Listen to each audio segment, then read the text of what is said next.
Thank you.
Yep, that's his sister. I think she's looking pretty nice because she's hot, and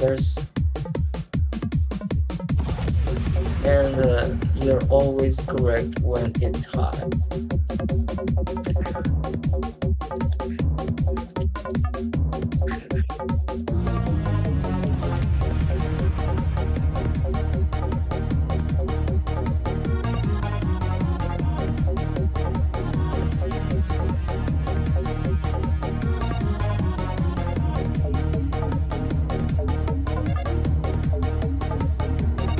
Oh wait, oh my god, I almost forgot about the design you sent me. Let me see.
Amazing.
Yeah.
So, wait a minute. Let me see. Can you see it now? Because the way I do color in Blender is that, let me see. For example, this one, look at all these materials. Like, there are too many, right? And it's one for every single thing. This is, if I were to do this animated, I would have to, what do I have to do? I have to separate it, like make all of this. And basically, first, the first thing that I do is, why is it so confusing? Let me, I don't know why it's looking so confusing. Oh, okay, okay. So first, you have to do the color, which is the easiest. Well, I don't know if it's the easiest part. It's just the part that's most logical. So this would be the basic skin. Oh, here is the reference. And then, oh, and for things like this, I don't know why it's so bad. As wait, this is a bad example. Better look at this one. So let's look at this one. So this one, let me check. You see this thing? Because this is pretty logical, right? And this that I have here is because so Blender knows where to stop filling. Because if this wasn't here, it would think I would want to fill the whole scene and it would crash or it would tell could not fill the required da da da da da. So I have to add this around the camera so it doesn't crash and only fills and it stops when of course I don't need it anymore. And then what I have to do is, well, the thing about this is pretty easy. You just have to make sure that every single thing of here is connected and there's no holes or any disconnected edges. So when I fill it, because I don't like fill it like this. I only do that with this, with the shine. But with the rest of things, of course, this is an animation, so it needs to be fast. So I used a filling. And what else? Oh yes, and for things like this that don't have a visible line and should not have a visible line because they kind of look better without any lines, what I have is this material. You can see that it's visible, so the feeling will recognize it. If it wasn't visible, the feeling would completely ignore it, but because it's visible, it uses as a it can recognize it when you feel. But the reason you don't see it is because for these kinds of materials that I want the feeling to recognize, but I don't want people to actually see the line, I deactivate the stroke. So for every single material, one of these two things is activated. If it's a color, of course, it's a fill, and if it's lines, it would be, let me see, it would be, and if I disconnect it, it is not visible to us anymore. It Unless this is not visible, it will also be visible invisible for the computer. But if it's visible, the field will recognize it. But and you can see the things that I use. I think I did this. I don't know why I did this. Sometimes it's always better to separate colors. But okay, I know what I did.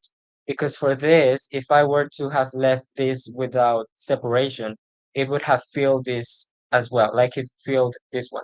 So I have to put this ones as here, this one's here as well, so that it's disconnected on and leaves, for example, these parts that would otherwise be filled as well. This is something that it is definitely better explained uh when you're using it.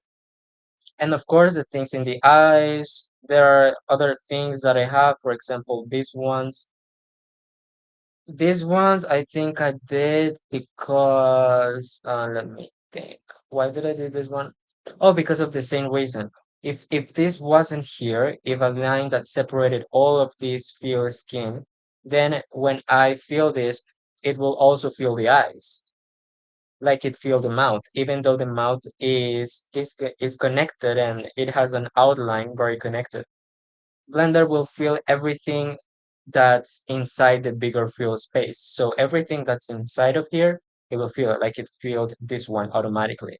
So this is usually not a problem because you can just fill over this if you wanted the mouse to be a different color, which you obviously would, and the same with the eyes.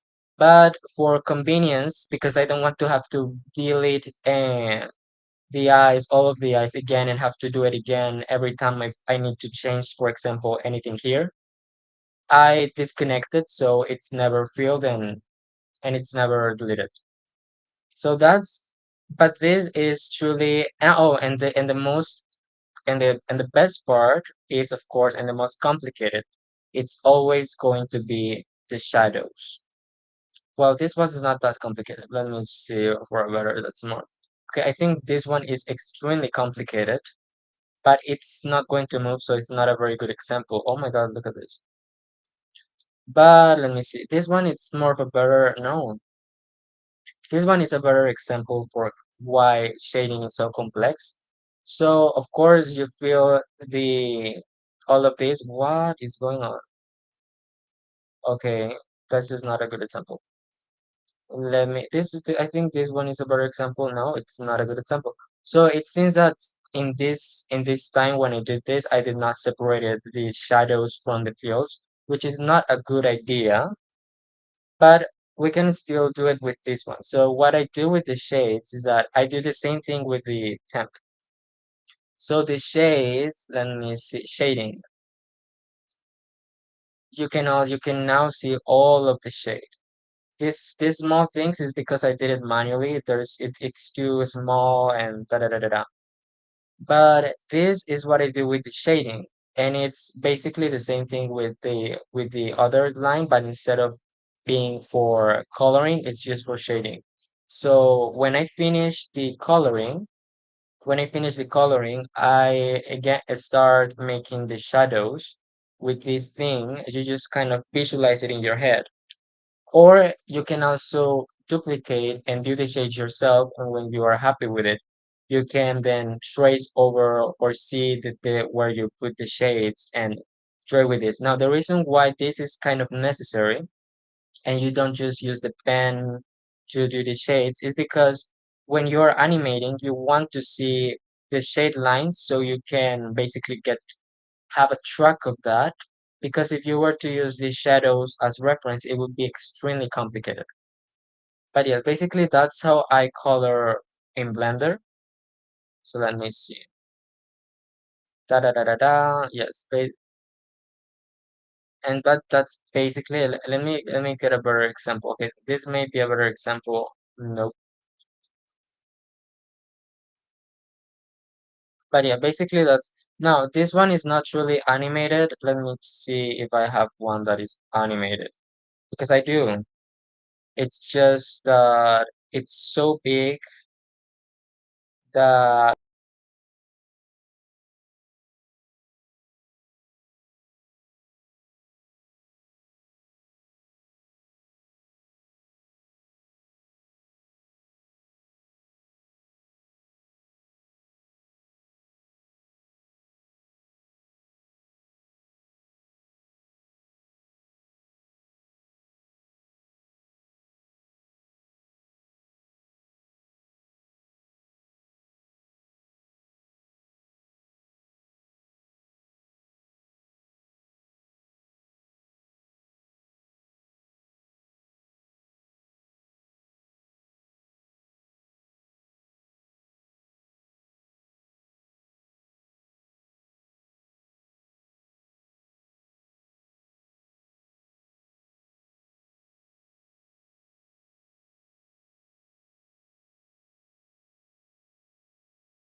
Hello. So yeah, I think I have it in one of my USBs. So let me see. USBs.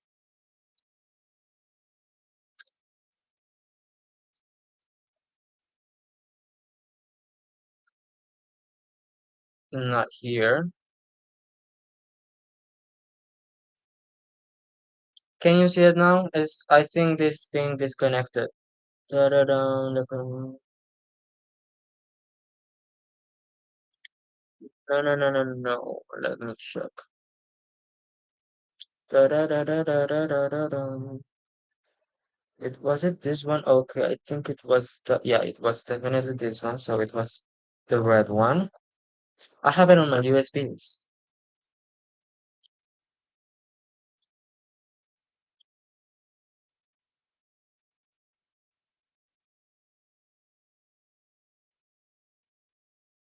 All right, it's opening now. Okay, let me.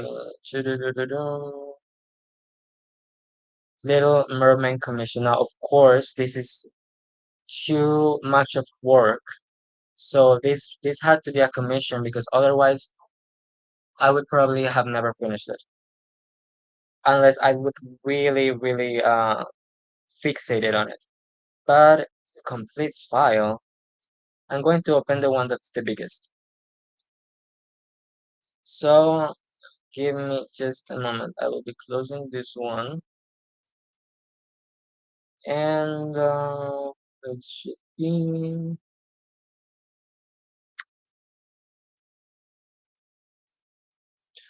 yeah. This file is 1 GB. So, but yeah, yeah, it's usually a very okay. No, this is not acceptable. I'm going to open the one that's the smallest now.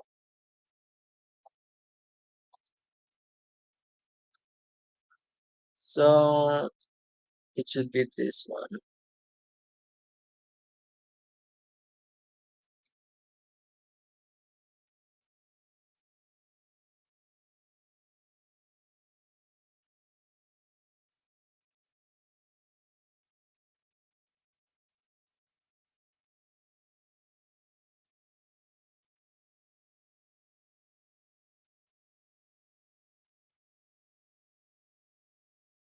Yeah, it truly is. It truly, truly is. And it's just a few seconds. Like it's not even that this is. I think I will just have to put it on my no, no, no, on my animations because I don't think it's going to load directly from my USB. So drawings, animations, commissions.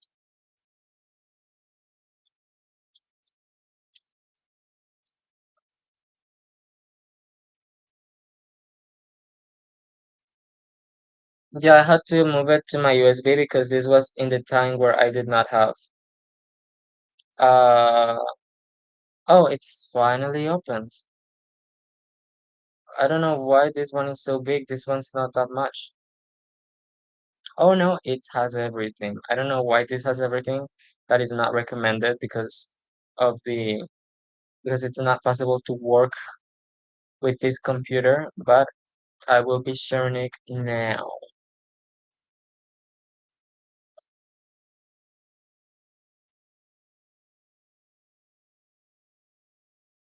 And here it is. Can you see it? So let's look at this. So that is what a color animation would look like. Again, I don't know why this is how it's not complete.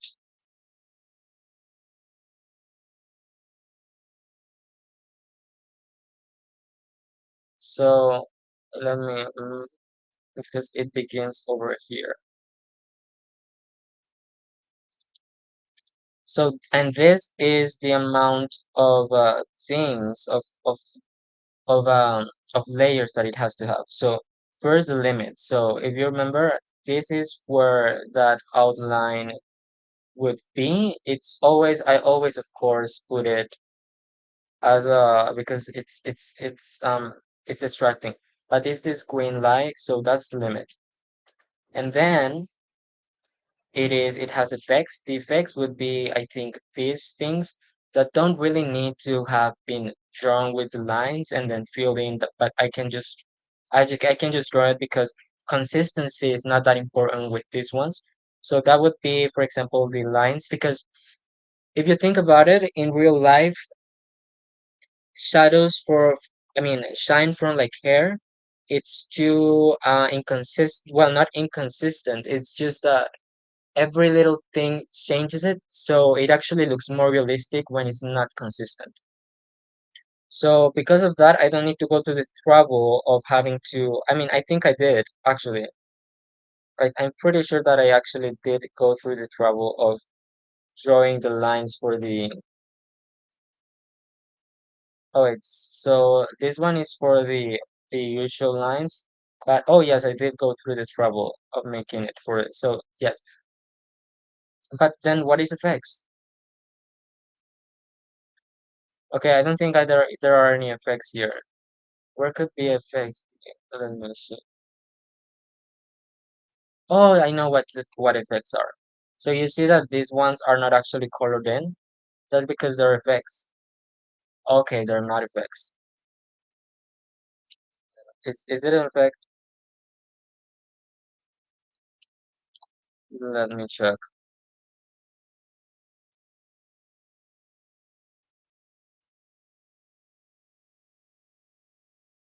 Oh, that was an effect?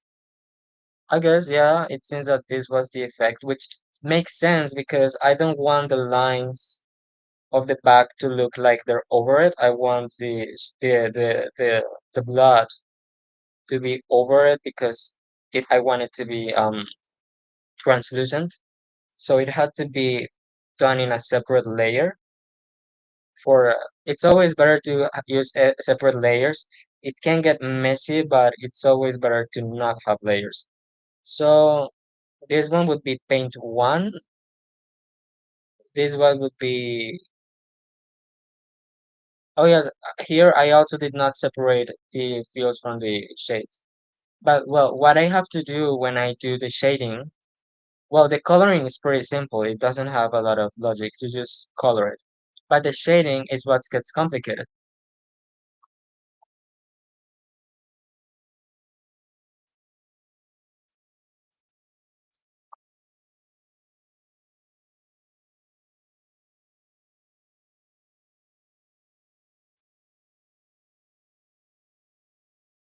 Oh, that is a really good question. So look, Blender usually always has a preset of thickness of the lines. So if, for example, this, and the reason why this is happening is not really because of the accuracy, but rather because uh let me put that away. So you see this, what? So you see this is the original thickness of the line. So you see it looks, it is very small, but it's still big enough so that the fill tool will not be filling these parts because the thickness of the lines stop it. So I think it would be impossible to do anything in this, of anything of demonstration in this file because it's so big. It's going to take like 3 minutes to fill anything now. But let me try. If not, I will have to open another file. So you see these ones, I'm drawing with 5 pixels of radius, of the thickness of 5. So let's see, da da da da da. These ones are really small, of course, and that is what usually is the hair. So if I were to fill that with a thickness of 5, and I would use, I don't know, hair, of course, it actually is very good. I don't know why. But you see how these parts, these very are left unpainted, and that is not mostly because of lack of accuracy, but usually because the lines are too thick. So, for example, if I were to say stroke, thickness, normalized thickness, and then I said 20 or 30, it would be very thick. And then if I try to do that with the fill tool, and if I crank up, let me check because no, this, but not this. And if I do the stroke now very like one, you will see that it didn't feel this because the lines were too thick. So in order to maximize that the fill tool uh is able to fill these things, you would have to get the lines as small as possible at one. And in that way, now they can be filled more better. But what do I do with these thingies? Because it's still not da da da da da. I mean, you can crank up the accuracy, the precision. I would not do that because I feel like I feel like people are not going to see that as much, and that will do it a little better.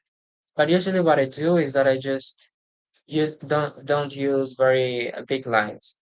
So precision, and I also use that. So dilate contract, so it will spend a little bit more from the lines, and that will help it get more to the bottom, enough so that if I crank up the thickness of these lines, it's not going to be as visible. Let me check. But usually the best thing you can do is just to always paint with very small thickness and then augment the thickness of the line so the thickness kind of hides the fact that, so if I do it now 5, now it will not be as visible. You will not be able to notice it. So that's what I usually do. And if this was an animation, it would be too accurate.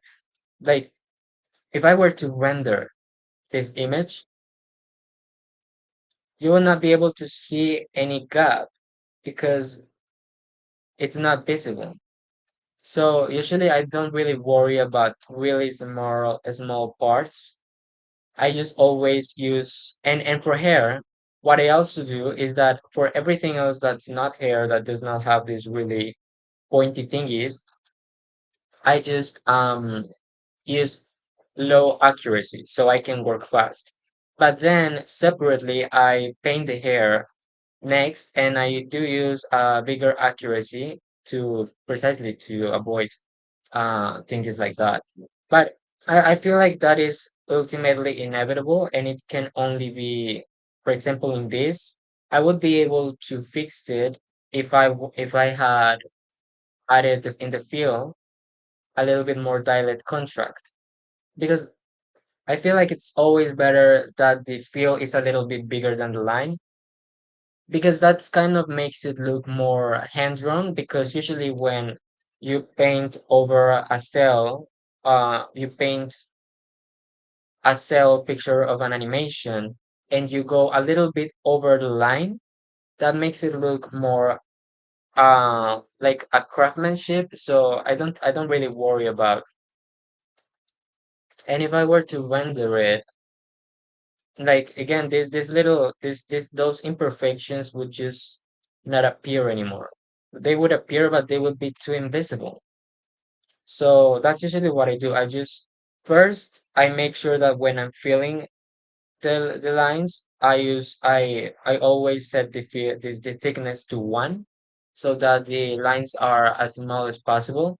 And then if there are spaces that were not filled, I just either increase the accuracy only for those spaces so that it's not that big, or I just increase the line thickness then after painting so that the line thickness hides those imperfections. Or I just hope that when I render, it's going to be small enough so that nobody can actually notice it, especially not in an animation. Like animations are, everything is going up too quickly so for anybody to notice, but this was noticeable. Yeah, that was definitely noticeable. I hope I did not render that. Oh, and in order to animate the lines, that's why I have to do shading lines instead of just using the line tool and make the line myself. The reason for that is that it's in order to animate. Uh, Wait, because usually this is the reason why I don't do. I like having the fills separate from the shadows. But like, give me a second. So what is that? Oh, here it is. So when I'm animating, I'm always hiding the previous tools so that when I animate the lines, the shading, when it's going to be what?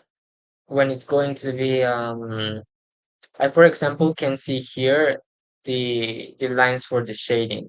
And if I only would want to see the lines for the shading, I could just deactivate the onion, so that I only see the lines that are going to change for the shading. So here you see this and this, and I believe that that's the reason why I put it in here to be the interpolation of this shading line here. Oh my God, this is truly, truly. So you can see, so basically I just use the shading lines to interpolate. And I don't know why I do not have a way to, oh, there it is. So I have these ones, and what they will do is that they will just simply, the shading lines will help me when I'm animating, so I can see the interpolation that I have to do.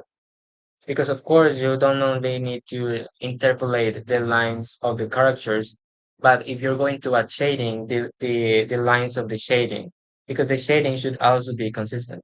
And that's basically how I animate color and how I color with Blender. So I have here the colors, then I have the limits, the lines that will help me fill in the shading when I'm done. And this is also the line of shading. And then I have the shade. Where is the shading? Oh, here is the shading.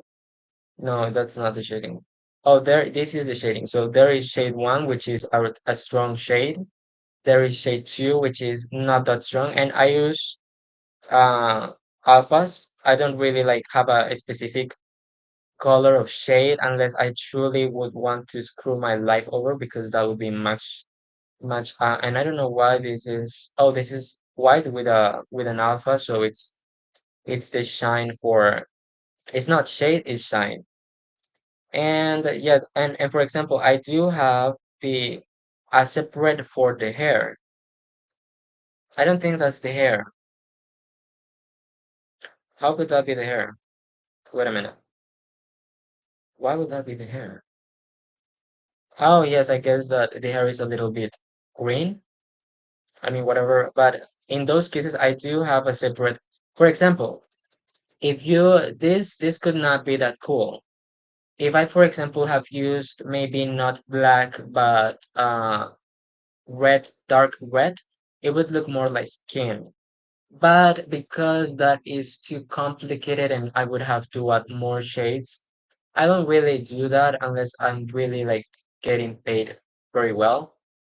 But usually that's just how you animate color.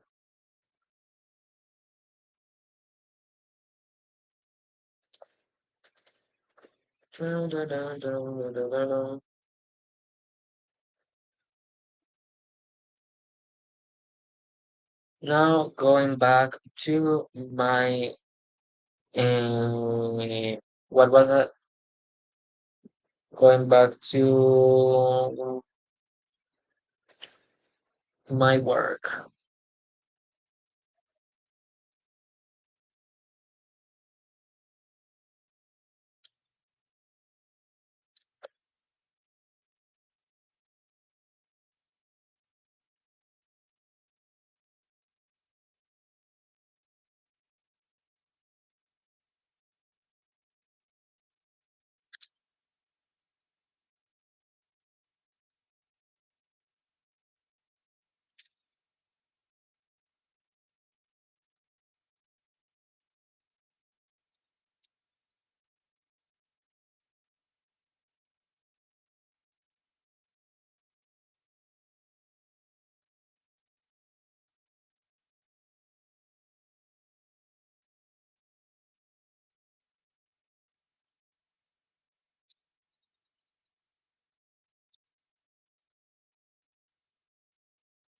It's my pleasure.